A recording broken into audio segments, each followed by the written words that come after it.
everyone and welcome back to CL Latif's Academy. So in this video, we'll talk about data communications and computer networks. जिन topics को हम आज के lecture में cover करेंगे उनमें introduction to data communication, communication channel, communication media, guided and unguided media जिसे हम वायर्ड या फिर वायरलेस मीडिया भी कहते हैं, benefits of computer networks, different types of computer networks, network topologies, models of computer networking and some important terms related to computer networks. तो start करते हैं इंट्रोडक्शन टू डेटा कम्युनिकेशन से। सबसे पहले कम्युनिकेशन देखते हैं। कम्युनिकेशन का मतलब होता है इंफॉर्मेशन को सेंड करना और रिसीव करना। जब हम बात करते हैं एक दूसरे के साथ तो वो भी अ फॉर्म ऑफ कम्युनिकेशन ही है, क्योंकि हम इंफॉर्मेशन को एक सेंड करते हैं और रिसीव भी करते हैं। ऐसे ही अगर एक कंप्यूटर सिस्टम या फिर किसी और सिस्टम के थ्रू हम इंफॉर्मेशन को एक्सचेंज करें तो उसको भी हम एक कम्युनिकेशन सिस्टम कह सकते हैं। तो एक कम्युनिकेशन सिस्टम में हार्डवेयर और सॉफ्टवेयर दोनों होते हैं, तो उन्हीं की हेल्प से इंफॉर्मेशन एक्सचेंज होता है। तो डेटा कम्युनिकेशन का मतलब भी वही होता है कि जब हम डेटा को एक्सचेंज कर पाए बिटवीन टू और मोर डिवाइसेस।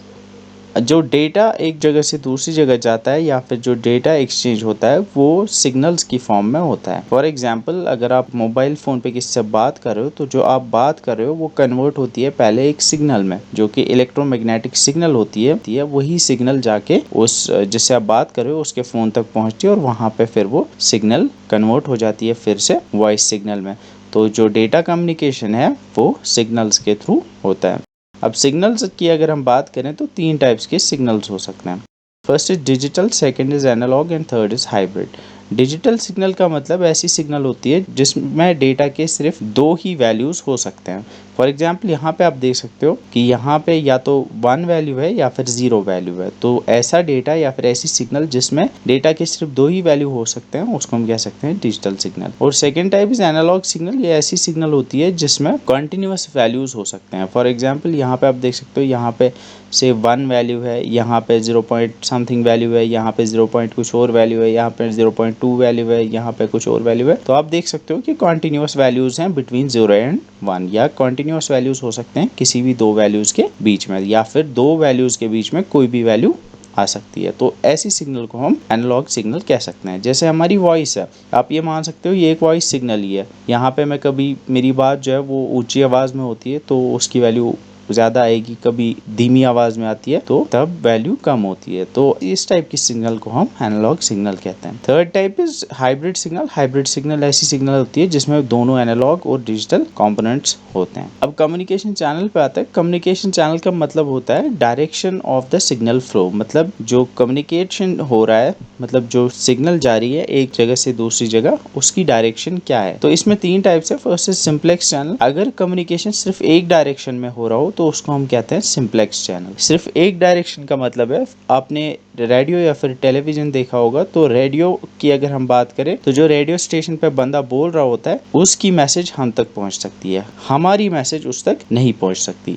या फिर टेलीविजन में जो हम तक मैसेज पहुंचती है या सिग्नल पहुंचता है, लेकिन हमारा यहाँ से कोई सिग्नल वहां तक नहीं जा सकता। ऐसे ही कीबोर्ड है, कीबोर्ड से डेटा सीपीयू तक जाता है लेकिन सीपीयू कीबोर्ड को डेटा सेंड नहीं कर सकता। तो इस टाइप की चैनल्स को हम कहते हैं सिंप्लेक्स चैनल्स। तो सिंप्लेक्स चैनल्स में आपको याद रखना है कि डेटा सिर्फ एक ही डायरेक्शन में जा सकता है, दूसरी डायरेक्शन में कभी भी डेटा इसमें नहीं जा सकता या फिर सिग्नल नहीं जा सकती। Next is half duplex. Half duplex का मतलब है कि इसमें डेटा तो दोनों डायरेक्शंस में जा सकता है लेकिन एट ए टाइम एक ही डायरेक्शन में जा सकता है। For example, walkie talkie. Walkie talkie आपने देखा होगा कि जब भी वॉकी टॉकी पे 2 लोग बात कर रहे होते हैं, एक बंदा यहाँ से बात करता है और फिर वो कहता है ओवर, फिर उसके बाद दूसरा बंदा वहां से बात करता है। तो दोनों तरफ से सिग्नल फ्लो करता है लेकिन एट ए टाइम एक ही डायरेक्शन में सिग्नल फ्लो कर सकती है। Third is full duplex. इसका मतलब है जब दोनों तरफ से डेटा फ्लो हो पाए, दोनों डायरेक्शंस में डेटा या सिग्नल फ्लो कर पाए और साइमल्टेनियसली हो पाए। इसकी एग्जांपल आपकी मोबाइल फोन है। मोबाइल फोन पे हम यहाँ से कुछ कह सकते हैं और सेम टाइम पे वहां से दूसरा बंदा कुछ और कह सकता है। तो ये 3 टाइप्स ऑफ कम्युनिकेशन चैनल्स हैं। Next is communication media. ये कम्युनिकेशन मीडिया कम्युनिकेशन मीडियम का प्लूरल है। तो कम्युनिकेशन मीडियम उस चीज को कहते हैं जिसके थ्रू इंफॉर्मेशन कैरी होती है। जब दो डिवाइसेस के बीच कम्युनिकेशन हो रही होती है तो कम्युनिकेशन को फैसिलिटेट करने के लिए, उस डेटा को एक जगह से दूसरी जगह ले जाने के लिए किसी चीज की जरूरत पड़ती है, उसको हम कहते हैं कम्युनिकेशन मीडियम। तो कम्युनिकेशन मीडियम का प्लूरल कम्युनिकेशन मीडिया हो गया। तो communication medium is anything that can carry information from source to destination. अब कम्युनिकेशन मीडियम की अगर हम बात करें, इसमें दो टाइप्स होते हैं। फर्स्ट इज गाइडेड, जिसे हम वायर्ड मीडिया कहते हैं, और सेकंड इज अनगाइडेड, जिसे हम वायरलेस मीडिया भी कहते हैं। वायर्ड मीडिया का मतलब है कि अगर हम एक तार के जरिए या फिर किसी ऐसी चीज़ के ज़रिए जिसमें सोर्स और डेस्टिनेशन या जिन दो चीज़ों के बीच कम्युनिकेशन हो रहा हो उनके बीच एक फिजिकल कनेक्शन हो, उस टाइप के मीडियम को हम वायर्ड मीडियम कहेंगे। Second is wireless medium. ऐसे मीडियम्स होते हैं जिनमें कम्युनिकेटिंग सिस्टम्स या कम्युनिकेटिंग डिवाइसेस के बीच कोई भी फिजिकल लिंक नहीं होती है, वो कम्युनिकेशन जो होता है वो वायरलेस होता है। तो हम गाइडेड मीडिया को थोड़ा डिटेल में देखेंगे तो गाइडेड मीडिया को वायर्ड मीडिया भी कहते हैं। तो ऐसे मीडियम्स जिनमें एक फिजिकल कनेक्शन होता है उनको हम कहते हैं गाइडेड मीडिया। तो गाइडेड मीडियम्स में जो सिग्नल होती है वो एक केबल के थ्रू सोर्स से डेस्टिनेशन तक पहुंचती है। तो यूजुअली जो केबल होती है उसके अंदर एक कॉपर या टिन या सिल्वर की एक वायर होती है जिसके थ्रू डेटा जाता है। अगर हम वायर्ड टेक्नोलॉजीज या फिर वायर्ड या गाइडेड मीडियम्स की बात करें तो उनमें 3 कैटेगरीज आती हैं। फर्स्ट इज एथरनेट केबल, जिसे हम ट्विस्टेड पेयर केबल भी कहते हैं। तो एथरनेट केबल या ट्विस्टेड पेयर केबल आपने देखा होगा, जो टेलीफोन लाइंस होती हैं उनमें बहुत सारी केबल्स होती हैं, अंदर से एक वायर होती है, उसके अंदर फिर छोटी छोटी बहुत सारी तारें होती है और वो ऐसे ट्विस्टेड होती हैं। तो जैसा नाम बताता है ट्विस्टेड पेयर, मतलब पेयर्स एक दूसरे के साथ ट्विस्टेड होती हैं, तो वो तार जो होती है उसको हम कहते हैं ट्विस्टेड पेयर। ठीक है। नेक्स्ट इज जिसे हम कोएक्सियल कहते हैं। कोएक्सियल जो केबल टीवी में तार आती है उसको हम कहते हैं कोएक्सियल केबल। उसमें अंदर से एक कॉपर की एक वायर होती है, फिर उसके ऊपर एक शील्ड होती है, फिर उसके ऊपर बाहर से एक मैश होती है जिसे हम ब्राइडेड शील्ड भी कहते हैं। तो उसके ऊपर फिर बाहर से प्लास्टिक की कवरिंग होती है। तो यहाँ पे कोएक्सियल इसलिए कहते हैं क्योंकि अगर आप देखोगे ये ब्राइडेड शील्ड जो होती है जो कि ग्राउंड का काम करती है और ये जो अंदर से कोर होती है इनकी एक्सिस सेम होती है। तो ये कोएक्सियल केबल होगी। ऐसी फाइबर ऑप्टिक केबल होती है। अब ये दो जो है कोएक्सियल और ट्विस्टेड पेयर, इन दोनों में जो सिग्नल है वो इलेक्ट्रिकल सिग्नल्स होती हैं या फिर जो डेटा होता है वो इलेक्ट्रिकल सिग्नल की फॉर्म में ट्रांसमिट करता है।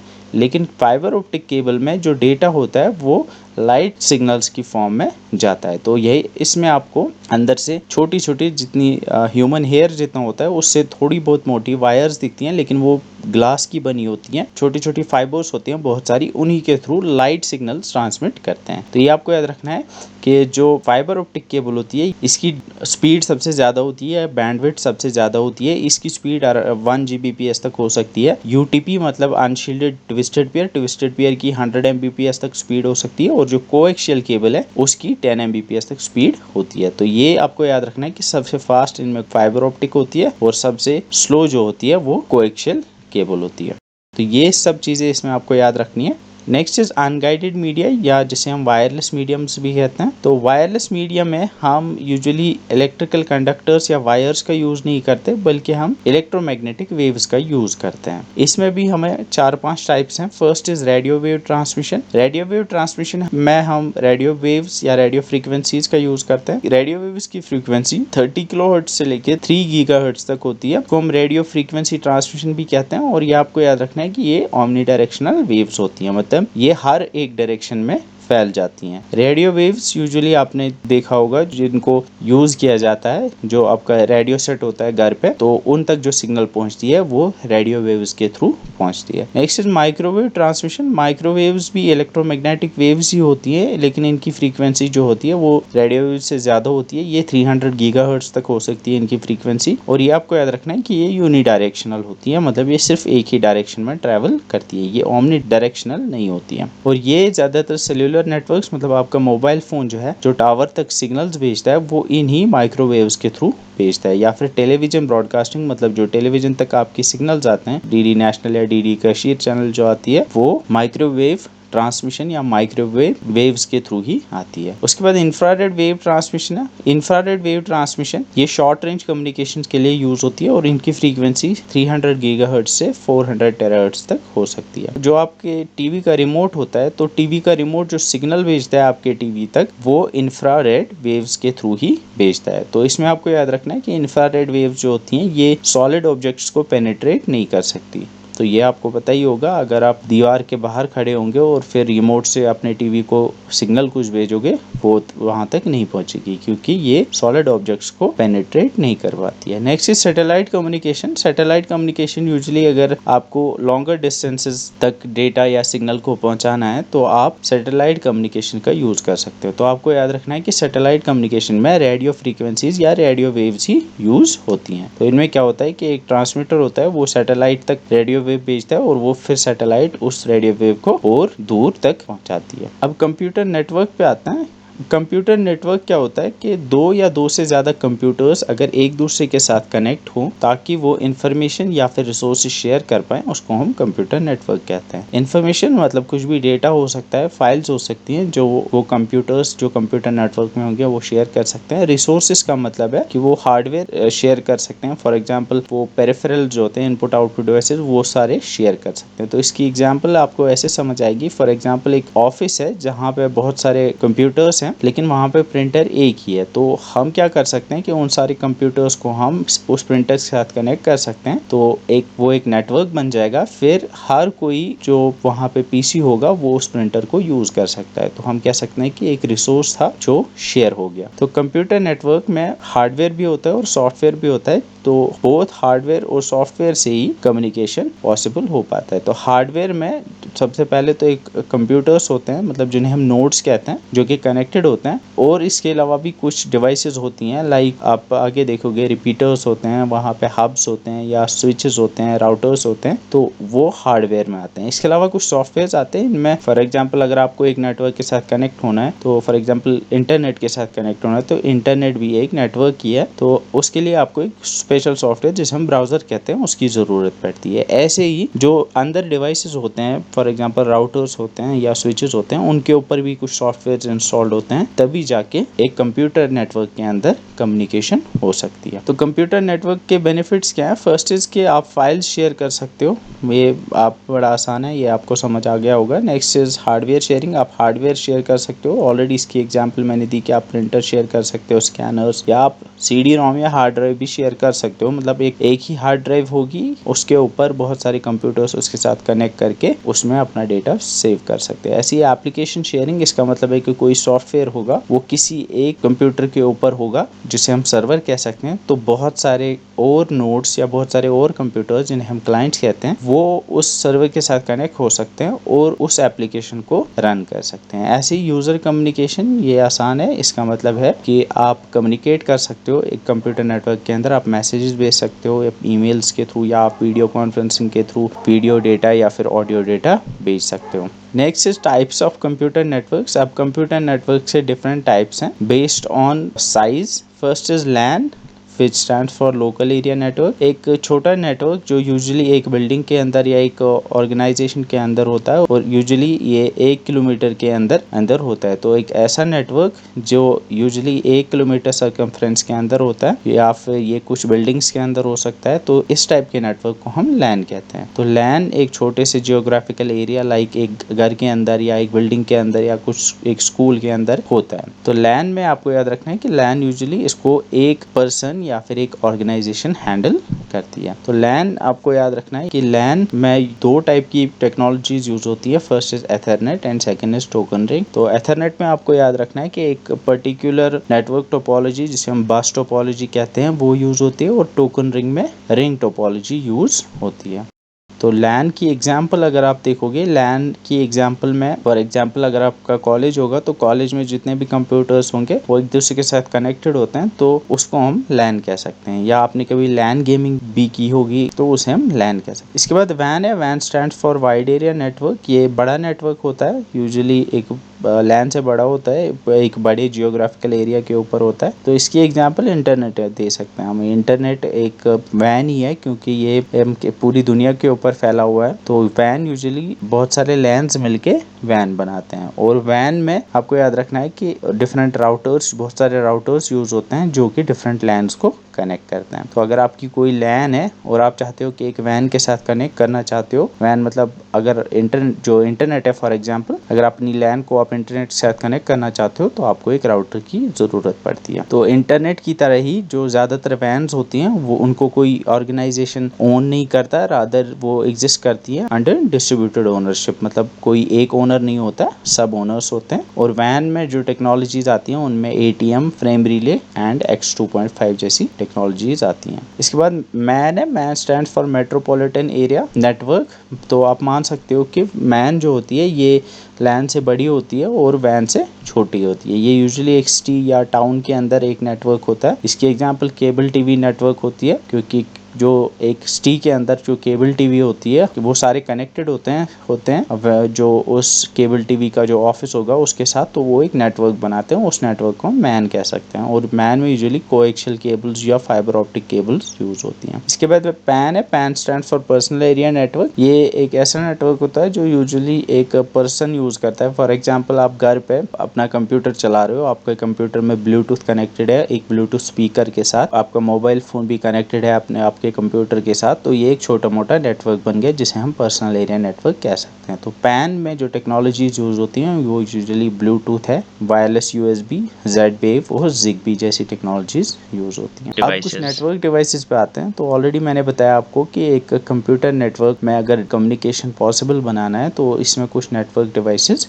यूज होती हैं। First is repeater. रिपीटर जैसे कि नाम आपने सुना होगा, रिपीटर का एक ऐसी डिवाइस होती है जिसमें 2 पोर्ट्स होते हैं और इसका काम होता है सिग्नल को एम्पलीफाई करना। फॉर एग्जांपल यहाँ पे एक ऑर्गेनाइजेशन है, उनका एक ऑफिस यहाँ पे है और कुछ दूरी पे, फॉर एग्जांपल कुछ मीटर की दूरी पे उनका और एक ऑफिस है। अब यहाँ पे भी कंप्यूटर है और यहाँ पे भी कंप्यूटर है, तो ये एक लैन बन गई, ये दूसरी लैन बन गई। अब इन दोनों को कनेक्ट करना है, लेकिन अगर वो इन दोनों को किसी वायर के साथ कनेक्ट करते हैं तो सिग्नल लॉस हो जाती है, क्योंकि जितनी लेंथ ज्यादा होगी वायर की उतनी सिग्नल लॉस ज्यादा होती है। तो इसलिए वो क्या करते हैं, बीच में एक रिपीटर लगाते हैं। वो रिपीटर क्या करता है, इस सिग्नल को एम्पलीफाई करता है। तो रिपीटर लैंस को कनेक्ट करता है और इसका काम होता है सिग्नल को एम्पलीफाई करना। और इसमें आपको याद रखना है, इसमें यूजुअली 2 पोर्ट्स होते हैं। पोर्ट मतलब जिसमें यहाँ से एक पोर्ट हो गया, यहाँ से एक पोर्ट हो गया, तो इस पोर्ट के थ्रू इस रिपीटर के साथ कनेक्ट हो सकते हैं। Next is hub. हब को यूजुअली कहा जाता है कि ये रिपीटर की तरह होता है। आप यहाँ पे देख सकते हो, ये एक हब है। अगर आप एक नेटवर्क बनाना चाहते हो, आप चाहते हो कि फॉर एग्जांपल 10-15 कंप्यूटर इनको आप जोड़ना चाहते हो, या तो आपको काम करना पड़ेगा कि इस फॉर एग्जांपल ये वाला कंप्यूटर है, इसको इसके साथ जोड़ना पड़ेगा, इसके साथ जोड़ना पड़ेगा, इसके साथ जोड़ना पड़ेगा, हर एक के साथ जोड़ना पड़ेगा, तो वो कॉम्प्लिकेटेड हो जाएगा। इसलिए आप क्या करते हो कि आप एक हब ले आते हो, उस हब के साथ सबको कनेक्ट कर देते हो। तो फिर क्या होता है कि अगर ये इस वाली डिवाइस को कुछ डेटा भेजना है इस वाली डिवाइस को, तो ये इस हब को भेजेगा और ये हब क्या काम करेगा, वो उसको फ्लड कर देगा या फिर ब्रॉडकास्ट कर देगा। मतलब यहाँ से डेटा है वो उसको भी भेजेगा, इसको भी, इसको भी, इसको भी, सबको भेज देगा। और फिर जब इसके पास पहुंचेगा वो डेटा, इसको समझ आएगा कि ये मेरे लिए डेटा है क्योंकि इसने उसमें एड्रेस डाला होगा। इस तक पहुंचेगा वो डेटा, इसको एक्सेप्ट नहीं करेगा क्योंकि जो डेटा ये रिसीव करेगा उसमें जो एड्रेस होगा वो इसका एड्रेस नहीं होगा। तो हब में आपको याद रखना है कि ये मल्टीपल डिवाइसेस को कनेक्ट करता है। जो डेटा, इसमें मल्टीपल पोर्ट्स होते हैं और अगर एक पोर्ट से इसमें डेटा आता है, ये उस डेटा को फ्लड कर देता है या प्रोपेगेट या ब्रॉडकास्ट कर देता है बाकी सारे पोर्ट्स। इसके बाद स्विच है। स्विच भी आप मान सकते हो ये हब की तरह ही काम करता है, लेकिन इसमें डिफरेंस ये होता है, फॉर एग्जांपल अगर इस वाले डिवाइस ने, जो इनको हम नोड्स भी कहते हैं, तो इस वाली नोड ने अगर कुछ डेटा भेजा जो इस वाली नोड तक इसको पहुंचाना है, तो ये जब ये स्विच तक वो डेटा पहुंचेगा तो ये स्विच उस पैकेट को खोल के देखेगा या उस डेटा को खोल के देखेगा। तो उसमें अंदर इस वाले का एड्रेस होगा, तो जब वो इसका एड्रेस देखेगा तो वो उस डेटा को सिर्फ इस लाइन के थ्रू इस तक पहुंचाएगा। बाकी जो नोड्स इसके साथ कनेक्टेड है उनको वो फॉरवर्ड नहीं करेगा। तो स्विच और हब में यही डिफरेंस है कि हब जो है वो प्रोपेगेट कर देता है या ब्रॉडकास्ट कर देता है हर एक नोड को, लेकिन जो स्विच है वो पहले तो एनालाइज करता है पैकेट को और फिर सिर्फ जो डेस्टिनेशन होगा, जिस तक वो पहुंचाना होगा, सिर्फ उसी लाइन पे उसको फॉरवर्ड कर देता है। तो आई गेस डिफरेंस समझ आ गया होगा बिटवीन स्विच एंड हब। इसके बाद राउटर है। राउटर मैंने ऑलरेडी आपको बताया कि राउटर का काम, अगर आप देखोगे नाम से ही पता चलता है, ये राउट करता है डेटा को। अगर आप की एक लैन है, अगर आप चाहते हो कि इसको इंटरनेट के साथ कनेक्ट करना है तो आपको एक राउटर की ज़रूरत पड़ती है। तो राउटर का काम होता है कि फॉर एग्जांपल अगर मुझे यूट्यूब के सर्वर के साथ कनेक्ट होना है या फिर यूट्यूब के सर्वर पे कोई वीडियो है जो मुझ तक पहुंचानी है, तो उसके लिए क्या होता है कि उस डेटा को बहुत सारी वायर्स के थ्रू मुझ तक पहुंचना है या बहुत सारी मीडियम्स के थ्रू मुझ तक पहुंचना है। अब वो एग्जैक्टली मेरे कंप्यूटर तक या मेरे फ़ोन तक कैसे पहुंचता है वो राउटर्स देखते हैं। राउटर्स उस पैकेट को एनालाइज करते हैं और फिर उसी हिसाब से वो उस डेटा को फॉरवर्ड करते हैं। फॉर एग्जांपल यह इंटरनेट से कुछ डेटा आया, अब यहाँ पे ये राउटर तक पहुंचा, वो डेटा जो है वो फॉर एग्जांपल इस वाले कंप्यूटर के लिए या इस वाले नोड के लिए। जब वो राउटर तक पहुंचेगा, राउटर क्या करेगा, उस डेटा को अंदर देखेगा कि इसका एड्रेस क्या है, उसी एड्रेस के अकॉर्डिंग इसको आगे इस तरफ फॉरवर्ड कर देगा। ऐसे ही फिर वो आगे जाएगा। तो राउटर का काम होता है पैकेट्स को राउट करना, उनको सही डायरेक्शन में आगे फॉरवर्ड कर देना। इसके बाद गेटवे का काम होता है, इसको हम इंटरकनेक्टिंग डिवाइस कहते हैं। ये यूजुअली दो लैन्स को कनेक्ट करता है जिनमें डिफरेंट प्रोटोकॉल्स होते हैं, इसलिए इनको प्रोटोकॉल कन्वर्टर्स भी कहते हैं। तो इसकी एग्जांपल है, फॉर एग्जांपल एक लैन है जिसपे एथरनेट प्रोटोकॉल चल रहा है, दूसरी लैन है जिसपे टोकन रिंग प्रोटोकॉल चल रहा है। अगर मैं चाहता हूँ कि इन दोनों को मुझे कनेक्ट करना है तो मुझे इन्हें एक गेटवे के थ्रू कनेक्ट करना पड़ेगा। तो गेटवे में आपको याद रखना है, इसको प्रोटोकॉल कन्वर्टर कहते हैं और ये दो डिफरेंट नेटवर्क प्रोटोकॉल्स पे चलने वाली लैन्स या फिर नेटवर्क्स को कनेक्ट करता है। इसके बाद ब्रिज है। ब्रिज का काम होता है, ये भी स्विच की तरह ही काम करता है। इसका काम होता है कि ये एक नेटवर्क को यूजुअली डिवाइड कर देता है दो ग्रुप्स में या फिर दो सेक्शंस में। आप यहाँ पे फॉर एग्जांपल देख सकते हो कि अगर यहाँ से डेटा को मुझे भेजना है इस वाले पे, या फिर यहाँ से जो डेटा आएगा उसको यहाँ तक मुझे भेजना है, तो यहाँ से जो डेटा आएगा वो ब्रिज तक पहुँचेगा और ब्रिज देखेगा कि जो डेटा यहाँ से आया है वो राइट साइड वाले किसी एक कंप्यूटर को मुझे भेजना है। तो वो क्या करेगा, वो उस डेटा को इस तरफ जो जितने भी डिवाइसेस होंगी उनको फॉरवर्ड करेगा, उसको लेफ्ट साइड में या फिर इस वाले पोर्शन में फॉरवर्ड नहीं करेगा। तो इससे क्या होता है कि इससे ट्रैफिक नेटवर्क के अंदर कम होता है। तो ये याद रखना है कि ब्रिज जो है वो एक नेटवर्क को दो पार्ट्स में डिवाइड करता है और जब भी उस तक कोई डेटा आता है वो चेक करता है कि ये लेफ्ट वाले के लिए है या फिर राइट वाले के लिए है। अगर फॉर एग्जांपल राइट वाले के लिए तो राइट वाले जितने भी कंप्यूटर्स होंगे उन सबको वो फॉरवर्ड कर देगा, लेफ्ट वालों को कुछ भी नहीं देगा। तो इससे भी हमारा ये होता है कि हमारा ट्रैफिक जो है नेटवर्क के अंदर वो कम हो जाता है। इसके बाद मॉडेम है। Modem stands for modulator demodulator. Modulator मतलब जो मॉड्यूलेशन करता हो। मॉड्यूलेशन का मतलब जो डिजिटल सिग्नल को एनालॉग सिग्नल में कन्वर्ट करता हो। फॉर एग्जाम्पल अगर आप यहाँ पे देखोगे, मेरा कंप्यूटर है, ये इंटरनेट के साथ कनेक्टेड है, लेकिन कंप्यूटर जो डेटा यहाँ से भेजेगा या फिर कंप्यूटर के अंदर जो डेटा होगा वो तो डिजिटल फॉर्म में होगा, बाइनरी फॉर्म में होगा, लेकिन अब मुझे वो एक वायर के थ्रू सेंड करना है, कोएक्सियल वायर के थ्रू या फिर ऑप्टिक फाइबर वायर के थ्रू सेंड करना है। तो मुझे ये डिजिटल डेटा जो है ये एक एनालॉग डेटा में कन्वर्ट करना पड़ेगा, तो उसके लिए मॉडेम होता है। तो जब डिजिटल टू एनालॉग कन्वर्जन होता है सेंटर की साइड, उसे हम मॉड्यूलेशन कहते हैं। और जब रिसीवर तक पहुंचता है, फॉर एग्जांपल अब ये रिसीवर हो गया, वहां से कुछ डेटा आया, वो एनालॉग फॉर्म में था, अब वो कंप्यूटर तक पहुंचाना है तो उसको डिजिटल फॉर्म में कन्वर्ट करना पड़ेगा, तो आप उसको डीमॉड्यूलेशन कहते हैं। तो एक ऐसी डिवाइस जो दोनों काम करती है, modulation as well as demodulation, उसको हम मॉडेम कहते हैं। Next is network topology. Network topology का मतलब होता है कि आपकी नेटवर्क में जो डिवाइसेस हैं या फिर नोड्स हैं वो जियोमेट्रिकली कैसे अरेंज है या उनका अरेंजमेंट कैसा है। तो बेस्ड ऑन दिस अरेंजमेंट हम नेटवर्क्स को 5 कैटेगरीज में डिवाइड कर सकते हैं। फर्स्ट इज बस टोपोलॉजी। बस टोपोलॉजी इसमें एक सिंगल लाइन होती है, आप यहाँ पे देख सकते हैं, एक वायर होती है बीच में, उसी के साथ सारे कनेक्टेड होते हैं। तो इस टाइप की टोपोलॉजी को, इस टाइप के अरेंजमेंट को हम बस टोपोलॉजी कहते हैं। उसके बाद स्टार टोपोलॉजी है। स्टार टोपोलॉजी में क्या होता है कि बीच में एक नोड होता है, उसी नोड के साथ सारे नोड्स कनेक्टेड होते हैं, तो एक स्टार की तरह ये बन जाता है, इसको हम कहते हैं स्टार टोपोलॉजी। यहाँ पे बस में अगर आप देखोगे बीच में जो वायर होती है जिसको बैकबोन कहा जाता है वो होती है। फॉर एग्जांपल अगर ये बैकबोन यहाँ पे कट गई तो इस तरफ जितनी भी डिवाइस होंगे वो डिस्कनेक्ट हो जाएंगी। ऐसे ही स्टार में अगर हम देखेंगे, यहाँ पे सिंगल पॉइंट फेलियर जो है वो बीच वाला ये नोड है, अगर ये खराब हो गया तो सारा नेटवर्क जो है वो बैठ जाएगा, क्योंकि अगर इन दोनों को फिर कम्युनिकेट करना होगा ये नहीं कर पाएंगे, क्योंकि क्योंकि सारा कम्युनिकेशन जो है वो इसी सेंट्रल नोड के थ्रू होता है। इसके बाद अगर हम देखेंगे, इसके बाद रिंग या सर्कुलर टोपोलॉजी है। रिंग या सर्कुलर टोपोलॉजी में एक रिंग की फॉर्म में या सर्कल की फॉर्म में कनेक्टेड होते हैं डिवाइसेस। लाइक यहाँ पे आप देख सकते हो ये इस फॉर्म में कनेक्टेड है। तो इसमें जो होता है, अगर फॉर एग्जांपल इस वाली डिवाइस को डेटा फॉरवर्ड करना है या फिर इस वाली डेटा को सेंड करना है डेटा, तो उसके लिए इसके पास एक टोकन होना चाहिए। अब वो टोकन फिजिकल टोकन नहीं होता है, वो एक पैकेट होता है, एक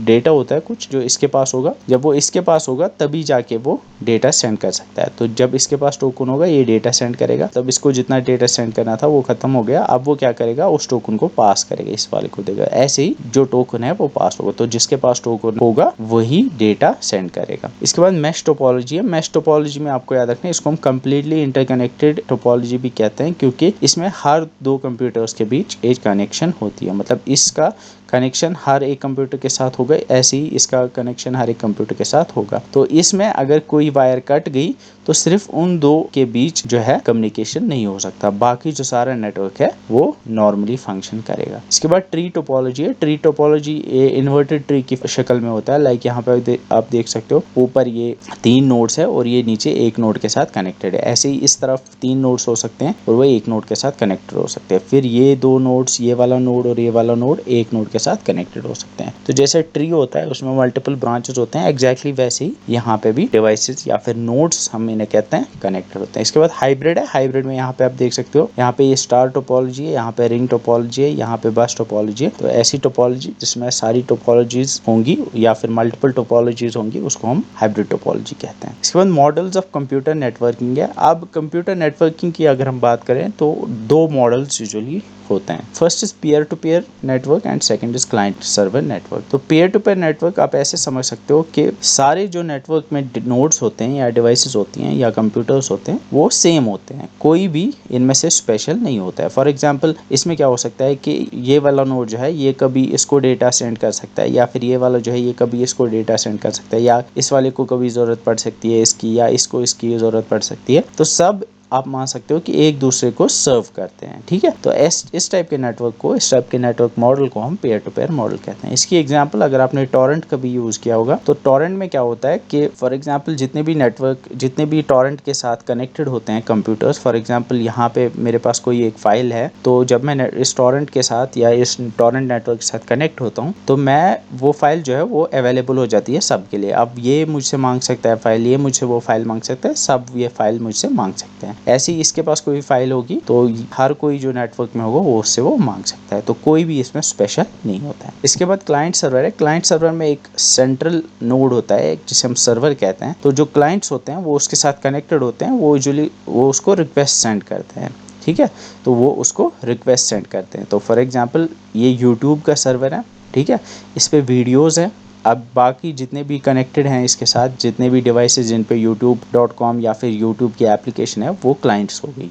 अब मैं क्या कर सकता हूँ, जो क्लाइंट होता है वो उसको रिक्वेस्ट सेंड करता है कि मुझे ये वाली वीडियो देखनी है, तो ये उस वाली वीडियो को इसको सेंड कर देगा। तो क्लाइंट सर्वर मॉडल में एक सेंट्रल नोड होता है जिसको हम सर्वर कहते हैं, जो कि क्लाइंट्स की रिक्वेस्ट को हैंडल करता है या फुलफिल करता है। लेकिन पेयर टू पेयर में ऐसा कुछ नहीं होता है। पेयर टू पेयर को हम P2P भी कहते हैं और यूजुअली ये फाइल्स ट्रांसफर के लिए यूज होता है। इसके बाद OSI मॉडल है। OSI stands for open system interconnection. दरअसल ये एक रेफरेंस मॉडल है जिसको ISO, जिसका मतलब इंटरनेशनल स्टैंडर्ड्स ऑर्गेनाइजेशन है, उसने बनाया था। तो इन्होंने एक मॉडल बनाया था जो कि एक रेफरेंस मॉडल था। मतलब इन्होंने कहा कि अगर किसी को भी एक नेटवर्क बनाना है या फिर एक नेटवर्क बनाना है तो वो क्या कर सकते हैं, वो इस मॉडल को एज रेफरेंस यूज कर सकते हैं और एक नेटवर्क बना सकते हैं। तो OSI क्या है, OSI एक रेफरेंस मॉडल है जिसका यूज करके कोई भी एक मॉडल, कोई भी एक नेटवर्क बना सकता है। OSI मॉडल की एक खास बात यह है कि ये प्रोटोकॉल्स को अलग अलग लेयर्स में डिवाइड करता है। तो इसको हम कहते हैं कि ये एक लेयर्ड मॉडल है, क्योंकि ये प्रोटोकॉल्स को या फिर डिवाइसेस को अलग अलग लेयर्स में डिवाइड करता है। तो इसमें 7 लेयर्स होती हैं: physical layer, data link layer, network layer, transport layer, session layer, presentation layer और एप्लीकेशन लेयर। तो फिजिकल लेयर में जो केबल्स होती हैं जिनके थ्रू कनेक्शन होता है, या फिर अगर वायरलेस होगा तो वो आएगा, या फिर किस टाइप की सिग्नल्स यूज हो रही हैं तो उनको हम फिजिकल लेयर में रखते हैं। तो फिजिकल लेयर ऐसे तो कोई चीज़ नहीं होती है, या फिर डेटा लिंक लेयर ऐसी कोई चीज़ नहीं होती है, ये बस लॉजिकल डिवीजन है, लॉजिकली इन्होंने डिवाइड किया है इसको। Second is data link layer, जो मैक प्रोटोकॉल है, मीडिया एक्सेस प्रोटोकॉल, उसको डेटा लिंक लेयर में रखा गया है। ऐसे ही इंटरनेट प्रोटोकॉल और टीसीपी जो ट्रांसमिशन कंट्रोल प्रोटोकॉल है, इनको नेटवर्क लेयर और ट्रांसपोर्ट लेयर में रखा गया है। इनको हम आगे देखेंगे। ऐसे ही सेशन बनाने के लिए जो प्रोटोकॉल्स हैं उनको सेशन लेयर में बनाया रखा गया। ऐसे ही डेटा फॉर्मेटिंग, मतलब अगर एन्क्रिप्शन के लिए कोई एल्गोरिथम यूज हो रही है या कोई प्रोटोकॉल यूज हो रही है, उसको हम प्रेजेंटेशन लेयर में रखते हैं। ऐसी यूजर इंटरफेस, मतलब जो ब्राउजर है आपका, उसको एप्लीकेशन लेयर में रखा जाता है। तो आपको याद रखना है कि OSI मॉडल में 7 लेयर्स हैं और ये एक रेफरेंस मॉडल है जिसको ISO ने बनाया था। ISO मतलब इंटरनेशनल स्टैंडर्ड्स ऑर्गेनाइजेशन, और इसका काम है कि इसको देख के कंप्यूटर नेटवर्क बनाया जा सकता है। OSI के ऊपर ही या OSI मॉडल को ही एज रेफरेंस यूज किया है TCP/IP मॉडल ने, जो कि इंटरनेट जिस मॉडल पे बेस्ड है, जिसे हम TCP/IP मॉडल कहते हैं, वो OSI मॉडल पे ही बेस्ड है। अब कुछ इंपॉर्टेंट टर्म्स को देखते हैं related to computer networks. First is multiplexing. Multiplexing का मतलब है कि एक ही ट्रांसमिशन मीडिया का यूज करना by multiple users. For example, अगर यहाँ से कोई 4-5 कंप्यूटर्स हैं, ऐसे ही यहाँ पे 4-5 कंप्यूटर्स हैं और बीच में एक ही वायर है, अगर वो एक ही वायर को यूज करके कम्युनिकेट कर पाए तो हम कहते हैं उसको मल्टीप्लेक्सिंग। तो मल्टीप्लेक्सिंग से ही वो पॉसिबल होता है। तो मल्टीप्लेक्सिंग एक ऐसी टेक्निक है जिससे एक ही कॉमन मीडियम का यूज करके मल्टीपल यूजर्स उसको यूज कर सकते हैं। इसके बाद CDMA है। CDMA stands for code division multiple access. ये एथरनेट, जो मैंने ऑलरेडी बताया आपको, एथरनेट जो प्रोटोकॉल, एक एथरनेट जो एक LAN प्रोटोकॉल है, उसमें यूज होता है। तो CDMA में क्या होता है कि ये भी एक एक्सेस मेथड है। इसके थ्रू एक कॉमन चैनल को मल्टीपल यूजर्स यूज कर सकते हैं। वो कैसे पॉसिबल होता है? जितने भी यूजर्स होते हैं या जितने भी कंप्यूटर्स होते हैं, CDMA में हर एक को एक अलग अलग कोड मिलता है, तो उसी से वो एक ही चैनल के ऊपर कम्युनिकेट कर पाते हैं। इसके बाद पैकेट स्विचिंग है। पैकेट स्विचिंग का मतलब है डेटा को डिवाइड करना पैकेट्स में, फिर उनको पैकेट्स को आगे भेजना। फॉर एग्जांपल, जब भी आप कोई फाइल यहाँ से भेजते हो या जब भी कोई डेटा वहाँ से आता है इंटरनेट के ऊपर, तो वो पूरी फाइल एक साथ नहीं आती है, वो पैकेट्स में आती हैं। वो उसको डिवाइड किया जाता है और वो पैकेट्स में ही आती है। अब ये क्यों किया जाता है? क्योंकि फॉर एग्जांपल कोई एक पैकेट जो है वो करप्ट हो गया या उसमें कोई एरर आ गया, तो फिर बस वो पैकेट हमें रीसेंड करना पड़ता है। अगर हम पूरी फाइल एक साथ भेजते तो फाइल में अगर कहीं पे कुछ एरर आ जाता, पूरी फाइल को फिर से भेजना पड़ता। तो पैकेट स्विचिंग का मतलब होता है डेटा को या फिर फाइल्स को डिवाइड करना इनटू पैकेट्स, फिर उनको भेजना, ताकि हम मोर एफिशिएंटली ट्रांसफर कर पाए डेटा। इसके बाद PSTN एंड ISDN है। PSTN stands for Public Switched Telephone Network and ISDN stands for integrated service digital network. ये दो नेटवर्क टेक्नोलॉजीज या आप मान सकते हो कम्युनिकेशन टेक्नोलॉजीज हैं। इनमें ज़्यादा डेप्थ में नहीं जाना है आपको, ज़्यादा से ज़्यादा आपको इनकी फुल फॉर्म याद रखनी है। तो और एक चीज़ याद रखनी है कि जो PSTN है ये सर्किट स्विचड बेस्ड सिस्टम था, और ISDN जो था ये एक सर्किट स्विचड और पैकेट स्विचिंग दोनों का एक कॉम्बिनेशन बेस्ड सिस्टम था। तो PSTN दरअसल जो टेलीफोन सिस्टम्स थे पुराने या फिर फैक्स मशीन जो थी, वो इसका यूज करती थी। ऐसे ही ISDN जो है वॉइस या फिर वीडियो या डेटा सर्विसेज के लिए ये यूज होती है। तो दोनों का काम जो है वो कम्युनिकेशन में यूज होता है, यूजुअली टेलीफोन नेटवर्क्स में यूज होता है। इसके बाद है एथरनेट। एथरनेट ऑलरेडी मैंने आपको बताया, ये एक ऐसी टेक्नोलॉजी है, एक LAN टेक्नोलॉजी है। आपको याद रखना है ये एक LAN टेक्नोलॉजी है जिसमें CSMA यूज़ होती है, और इसमें एक ही कोएक्शियल केबल यूज़ होती है, जो ऑलरेडी मैंने आपको बताया, जो मल्टीप्लेक्सिंग मैंने बताया। तो एक ही कोएक्शियल केबल के साथ बहुत सारे यूजर्स कनेक्टेड हो सकते हैं। इसके बाद सर्वर है। सर्वर ऐसे सिस्टम को कहते हैं जिसके साथ क्लाइंट्स कनेक्टेड होते हैं और क्लाइंट्स उनको रिक्वेस्ट भेजता है और वो उन्हें रिस्पॉन्ड करता है। इसके बाद फाइल सर्वर, ये एक ऐसे कंप्यूटर को कहते हैं जो कि फाइल्स प्रोवाइड करता है क्लाइंट्स को। इसके बाद प्रोटोकॉल्स है। प्रोटोकॉल्स सेट ऑफ रूल्स होते हैं जिन्हें कम्युनिकेट करने वाले डिवाइसेस को या फिर नोड्स को फॉलो करने पड़ते हैं।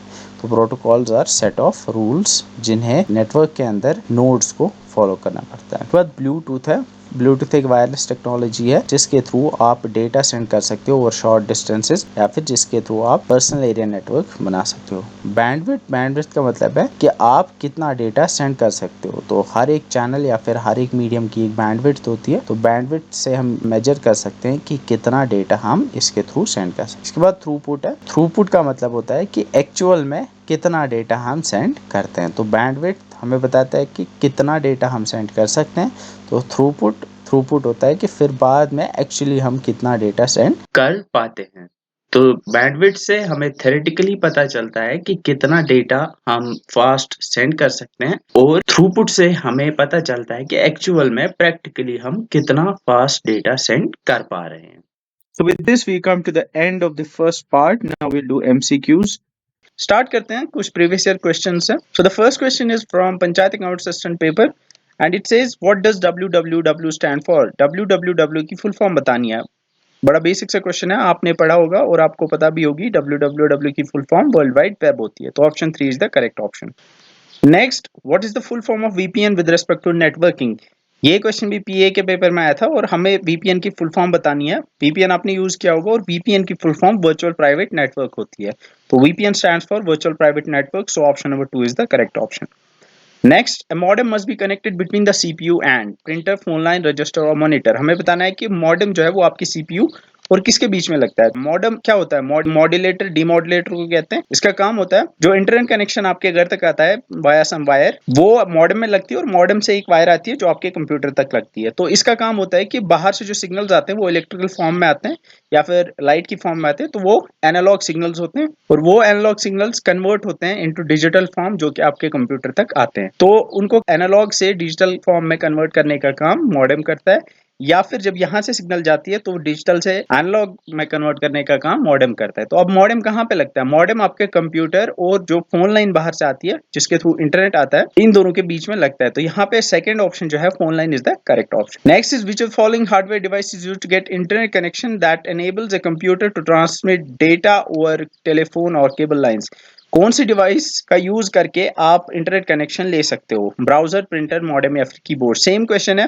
ऑलरेडी मैंने बताया कि अगर आपको बाहर की केबल से कनेक्ट होना होगा, इंटरनेट केबल से कनेक्ट होना होगा, चाहे वो टेलीफोन केबल है या किसी और टाइप की केबल हो, तो आपके कंप्यूटर को जिस डिवाइस की जरूरत पड़ती है वो मॉडेम है. तो modem is the correct option. अब कुछ और क्वेश्चंस पे आते हैं. Question number 1, which of the following cables can transmit data at high speeds. तो हमें 4 केबल दी हुई है, हमें बताना है कि हाई स्पीड पे कौन सी केबल डेटा ट्रांसमिट कर सकती है. तो flat cable, coaxial, optic fibre and twisted pair. तो यहाँ पे इन 4 में अगर देखोगे सबसे फास्ट जो होती है वो ऑप्टिक फाइबर केबल होती है, क्योंकि इसमें data in the form of light signal transmit होती है और आपको पता है कि लाइट जो है वो सबसे फास्टेस्ट चीज है. तो optic fibre is the correct option. Next, which of following is an advantage for using fibre optics data transmission. Fibre optic cable को यूज करने का क्या एडवांटेज होता है? Resistance to data theft, fast transmission data, low level noise, all of these. अगर हम first देखेंगे resistance to data theft, ये करेक्ट है क्योंकि जो फाइबर ऑप्टिक केबल होती है उसमें लाइट की फॉर्म में डेटा जाता है. तो लाइट की फॉर्म में जो डेटा होता है उसको टैप करना बहुत मुश्किल होता है, क्योंकि अगर किसी ने इसको टैप करने की कोशिश की तो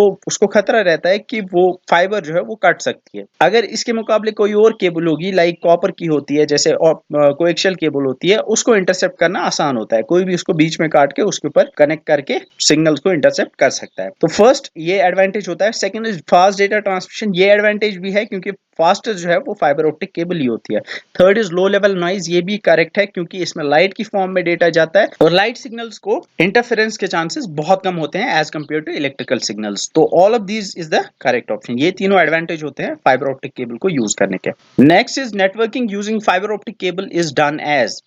First is it has high bandwidth. Second is it is thin and light.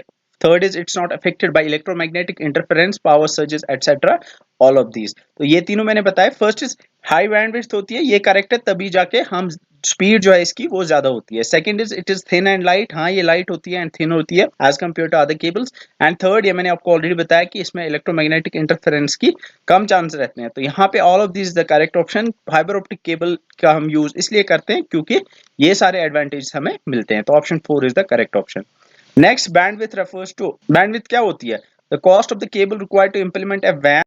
The cost of the cable required to implement a LAN. The amount of information a peer-to-peer network can store. The amount of information a communication medium can transfer in a given amount of time. Bandwidth क्या होती है? Bandwidth आपको मैंने already पढ़ा है. Bandwidth हम कहते हैं कि कितनी इन्फॉर्मेशन हम या फिर कितना डेटा हम कम्युनिकेशन मीडियम के ऊपर एक गिवन अमाउंट ऑफ टाइम में सेंड कर सकते हैं, उसको हम बैंडविड्थ कहते हैं. तो जितना जल्दी हम डेटा को ट्रांसफर कर पाए उतनी ज्यादा बैंडविड्थ होती है. तो option 4 is the correct option. Next, which of the following represent the fastest data transmission speed. यहाँ पे हमें बैंडविड्थ, एमबीपीएस, जीबीपीएस और केबीपीएस दिया हुआ है और हमें बताना है कि सबसे फास्ट ट्रांसमिशन स्पीड इनमें से कौन सी होती है. बैंडविड्थ ये यूनिट नहीं है, ये यूनिट नहीं है, ये क्वांटिटी है. ये तीन जो है ये यूनिट्स होते हैं जब भी हम ट्रांसमिशन स्पीड को मेजर करते हैं. तो अगर हमें डेटा की स्पीड मेजर करनी होती है तो वो मेगा बिट्स पर सेकंड या गीगा बिट्स पर सेकंड या किलो बिट्स पर सेकंड में मेजर की जाती है. जब भी आप यहाँ पे बी देखोगे स्मॉल तो आपको समझना है ये बिट है. अगर M और B दोनों कैपिटल होते हैं तो वो मेगाबाइट्स होता है। जब हम स्टोरेज को मेजर करते हैं तो उस टाइम पे हम मेगाबाइट्स में मेजर करते हैं या गीगाबाइट्स में मेजर करते हैं, लेकिन जब हम स्पीड को मेजर करते हैं तो हम बिट्स में करते हैं। तो यहाँ पे ये मेगाबिट्स पर सेकंड है, गीगाबिट्स और किलोबिट्स है। तो हमें बताना है इनमें से फास्टेस्ट कौन है। तो ऑब्वियसली गीगाबिट्स पर सेकंड जो है वो फास्टेस्ट होगा, तो जिसकी स्पीड गीगाबिट्स में होगी वो फास्ट होगी एज कंपेयर टू जिसकी एमबीपीएस या फिर केबीपीएस में होगी। तो यहाँ पे option 3 is the correct option. Next, a digest is composed of several networks connected together to share resources and data. Internet network, backbone या फिर हाइपरलिंक। हमें बताना है कि इनमें से कौन सी एक कलेक्शन ऑफ कंप्यूटर्स को कहते हैं जो कि शेयर कर सकते हैं रिसोर्सेज या डेटा। ये बेसिक डेफिनेशन है नेटवर्क की। नेटवर्क क्या होता है? ये कुछ कंप्यूटर्स होते हैं जो कनेक्टेड होते हैं और फिर वो इंफॉर्मेशन या फिर रिसोर्सेज को शेयर कर सकते हैं। तो इस चीज को हम नेटवर्क कहते हैं। तो network is the correct option. Next, what resource is most likely to be shared? Common resource in a computer network, speaker, floppy, printer या फिर कीबोर्ड्स। कौन सा रिसोर्स इनमें से ज्यादातर शेयर होता है कंप्यूटर नेटवर्क के अंदर? स्पीकर तो शेयर नहीं हो सकता, क्योंकि अगर स्पीकर को दो लोग साइमल्टेनियसली या दो कंप्यूटर साइमल्टेनियसली यूज करेंगे तो ऑब्वियसली दोनों की आवाज अगर आएगी तो दोनों में से किसी का भी फायदा नहीं होगा, दोनों में से कोई भी नहीं सुन पाएगा। इसके बाद अब कीबोर्ड का भी यही है, कीबोर्ड को साइमल्टेनियसली दो यूज नहीं कर सकते। आप फ्लॉपी और प्रिंटर दोनों को यूज कर सकते हैं कहीं ना कहीं, लेकिन फ्लॉपी चूंकि छोटी डिस्क होती है, इसमें बहुत कम स्टोरेज होती है, तो ये बस एक बंदे की स्टोरेज नीड्स को फुलफिल करता है। तो प्रिंटर अगर हम देखेंगे, प्रिंटर यूजुअली ज्यादातर यूज होता है या फिर शेयर होता है इन ए कंप्यूटर नेटवर्क। आप ऑफिस में देखते हो वहां पे एक ही प्रिंटर होता है, लेकिन बहुत सारे कंप्यूटर्स उसको यूज कर पाते हैं। तो we can say the most commonly shared resource in a computer network is printer. So option 3 is the correct option. Next, what do you call a network whose elements may be separated by some distance? It usually involves two or more networks and a dedicated high speed telephone line. हमें बताना है कि किस type के network में usually दो या दो से ज्यादा नेटवर्क्स होते हैं और वो कुछ दूरी पे होते हैं और उनके बीच टेलीफोन लाइंस के थ्रू कनेक्शन होता है। तो लैन में तो दो तीन नेटवर्क्स होते हैं। लैन यूजुअली एक ही नेटवर्क होता है। तो वैन इज द करेक्ट ऑप्शन। वैन वाइड एरिया नेटवर्क कहते हैं और इसमें यूजुअली दो या दो से ज्यादा लैंस होती हैं जो कि खुद एक नेटवर्क ही होती हैं। तो हम कह सकते हैं कि वैन में दो या दो से ज्यादा नेटवर्क्स होते हैं और वो एक दूसरे के साथ dedicated high speed telephone lines के थ्रू कनेक्टेड होते हैं। तो वैन is the correct option. Next is Ethernet, token ring and token bus are types of.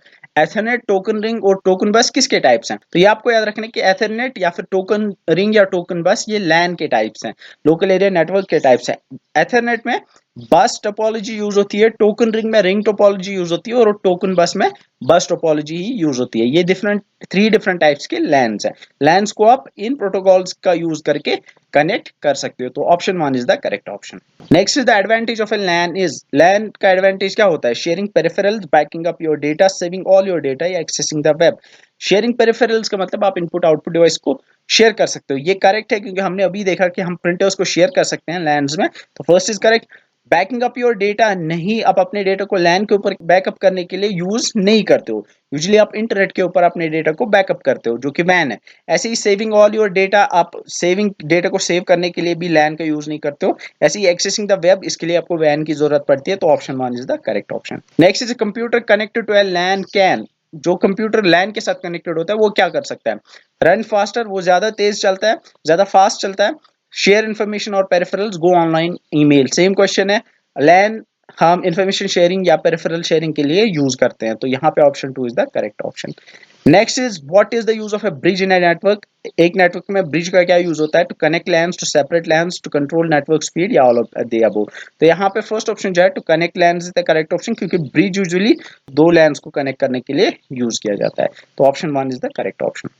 Next, which of the following items is not used in LANs. LANs में कौन सी चीज इनमें use नहीं होती है? केबल, कंप्यूटर इंटरफेस कार्ड या फिर modem. Cable की जरूरत पड़ती है, लैन केबल की जरूरत पड़ती है, जिसे हम एथरनेट केबल भी कहते हैं। कंप्यूटर की भी जरूरत पड़ती है, तभी जाके लैन बनेगा।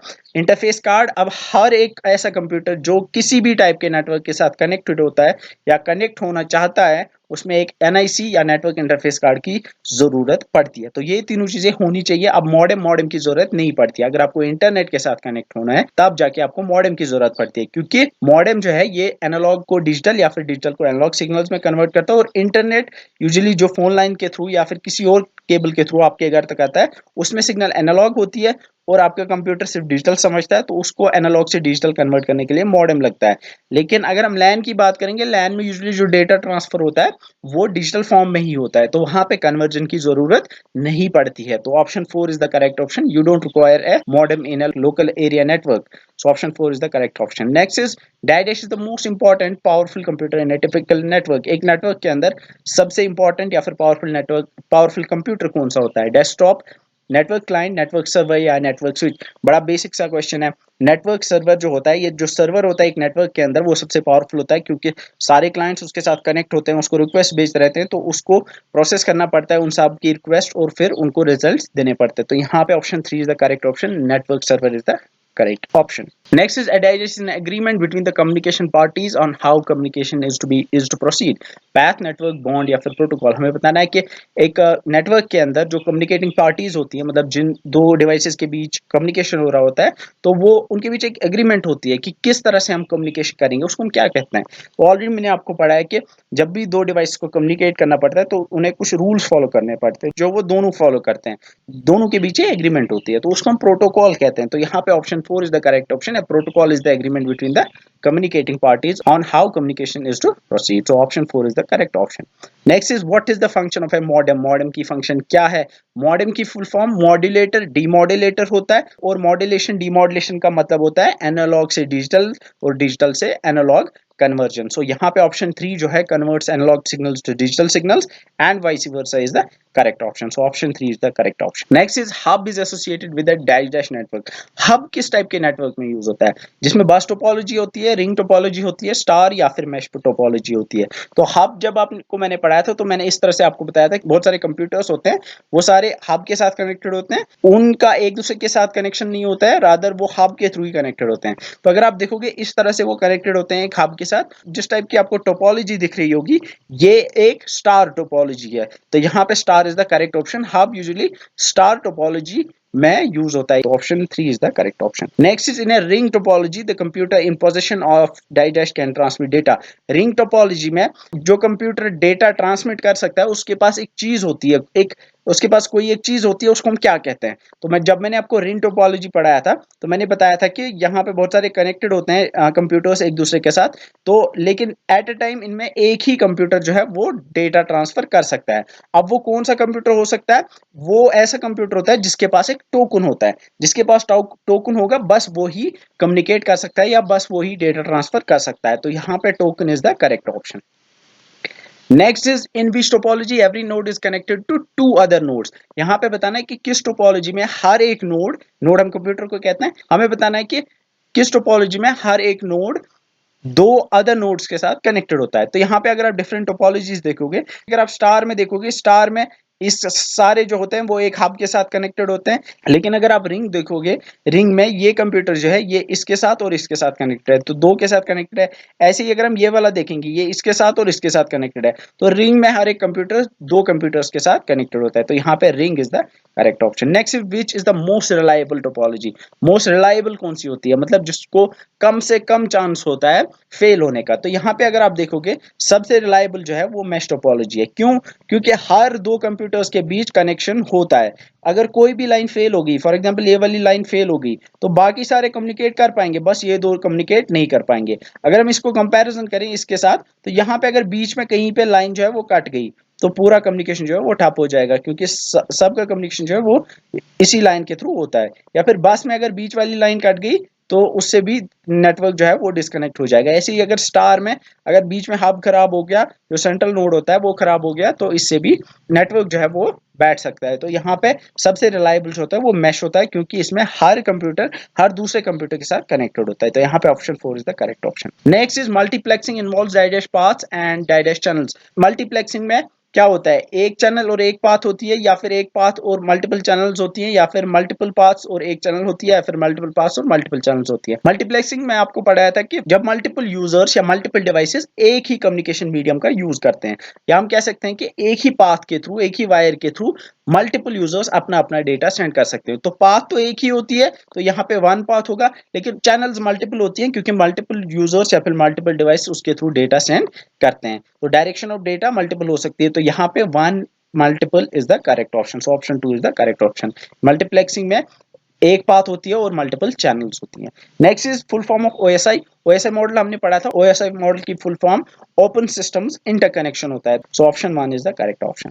Next is Ethernet uses. Ethernet में क्या यूज होती है? बस टोपोलॉजी, रिंग टोपोलॉजी, मैश या फिर स्टार टोपोलॉजी। तो ऑलरेडी मैंने आपको बताया कि लैन जो है यूजुअली लैन में या फिर एथरनेट प्रोटोकॉल यूज होगा या फिर टोकन रिंग यूज होगा। अगर एथरनेट की बात करें तो एथरनेट में बस टोपोलॉजी यूज होती है और टोकन रिंग में रिंग टोपोलॉजी यूज होती है। तो एथरनेट यूजेस ए बस टोपोलॉजी, आपको याद रखना है। So option 1 is the correct option. Next is which of following is used in TV remotes and wireless speakers. TV remotes और वायरलेस स्पीकर्स में कौन सा मीडियम यूज होता है? रेडियो वेव्स, माइक्रोवेव्स, इंफ्रारेड या फिर एक्सरेज। ये आपको याद रखना है कि रिमोट्स या फिर वायरलेस स्पीकर जो होते हैं वो इंफ्रारेड रेज के थ्रू डेटा ट्रांसमिट करते हैं। तो यहाँ पे option 3 is the correct option. Next is cable TV network is an example of. Cable TV network जो होता है वो किसकी एग्जांपल है? क्या वो वैन है, पैन है, मैन है या फिर ऑल ऑफ दी अबव है? ऑलरेडी मैंने आपको बताया कि केबल टीवी नेटवर्क यूजुअली एक टाउन के अंदर होता है, एक सिटी के अंदर होता है। तो जो नेटवर्क एक टाउन के अंदर या एक सिटी के अंदर होता है वो मेट्रोपॉलिटन एरिया नेटवर्क होता है, जिसे हम मैन भी कहते हैं। तो option 3 is the correct option. Next device which amplifies the signal is called. ऐसी डिवाइस जो कि सिग्नल को एम्पलीफाई करती है उसको हम क्या कहते हैं? स्विच, हब, राउटर या रिपीटर। ऑलरेडी मैंने आपको पढ़ा है कि उस डिवाइस को हम रिपीटर कहते हैं। रिपीटर ऐसी डिवाइस होती है जो कि एम्पलीफाई करती है सिग्नल को। तो option 4 is the correct option. Next, which of following device connects to networks running on two different protocols.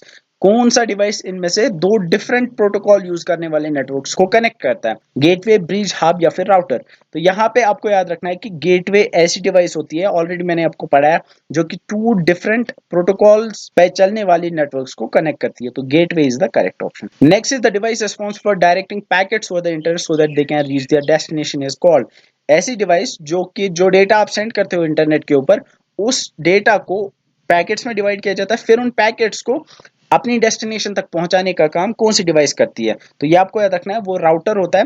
बहुत सारे राउटर्स हैं दुनिया में, हर ये जो आईएसपीज होते हैं, इंटरनेट सर्विस प्रोवाइडर्स होते हैं, उनके राउटर्स होते हैं। तो जब भी आप डेटा सेंड करते हो इंटरनेट के ऊपर या फिर इंटरनेट से आप तक डेटा आता है, वो आप तक कैसे पहुंचता है या जिसको आप भेजते हो वो वहां तक कैसे पहुंचता है?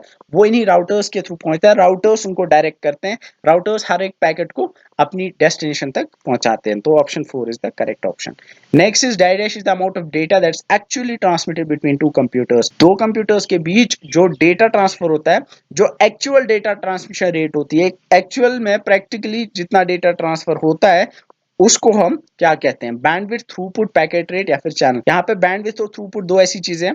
अब बैंडविड्थ हम कहते हैं कि ये थ्योरेटिकल वैल्यू है, या फिर हम कह सकते हैं कि चैनल की कितनी कैपेसिटी है, कितना चैनल ट्रांसमिट कर सकती है। लेकिन फिर प्रैक्टिकल में एक्चुअली जब हम देखते हैं कि एक्चुअल में कितना ट्रांसमिशन हो रहा है, कितनी स्पीड पे ट्रांसमिशन हो रहा है, उसको हम थ्रूपुट कहते हैं। तो यहाँ पे throughput is the correct option. Next is BitTorrent is an example of peer-to-peer model, client server model, both 1 and 2 or none of the above। तो BitTorrent ये टॉरेंट साइट है एक। तो आपको मैंने बताया कि टॉरेंट जो है ये एग्जांपल है एक पीयर टू पीयर नेटवर्क की, जिसमें पीयर टू पीयर नेटवर्क में मैंने आपको बताया कि कोई सर्वर नहीं होता है।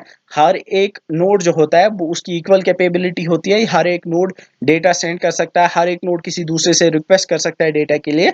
तो पीयर टू पीयर मॉडल की एग्जांपल टॉरेंट होता है और BitTorrent भी एक टॉरेंट ही है। तो हम कह सकते हैं कि BitTorrent is an example of peer to peer network। So option 1 is the correct option।